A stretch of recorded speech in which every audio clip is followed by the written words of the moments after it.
Ottawa signed the check in 2022. 88 F-35s, $27 billion, a done deal, or so everyone thought.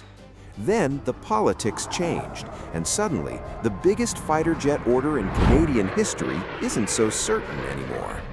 16 jets are already locked in, production started, no turning back on those. But the other 72? Still on the table, still unsigned, and that's exactly where Sweden saw its opening. Saab didn't hesitate.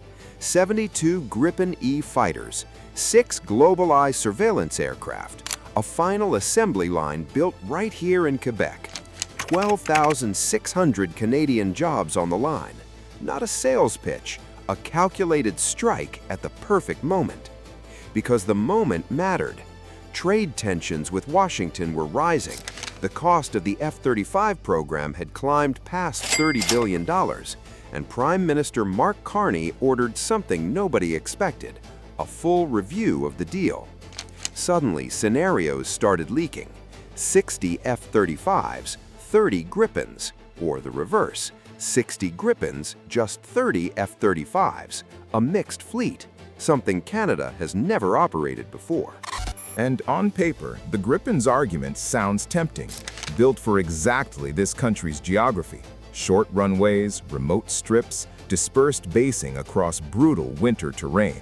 A jet designed to survive when infrastructure can't keep up.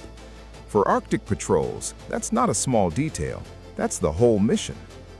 But here's the twist that should make every Canadian pause. Internal evaluation documents leaked to Radio Canada showed the F-35 scoring 57 out of 60 points, the Gripen just under 20. And unlike the Gripen, the F-35 already shares deep data links with NORAD and the entire American air defense network, the exact system Canada's Arctic security depends on. So ask yourself, if the numbers favor one jet this heavily, is Canada really choosing the best aircraft anymore? Or is it choosing the aircraft that keeps the money and the leverage on this side of the border? Because that's the real question hiding underneath all of this. Is sovereignty worth more than raw capability when the sky itself is what's on the line? Sweden didn't just offer Canada a fighter jet, it offered Canada a way out of dependence. Whether Ottawa takes it, that decision is still being written. What do you think? Should Canada prioritize industrial sovereignty over outright performance?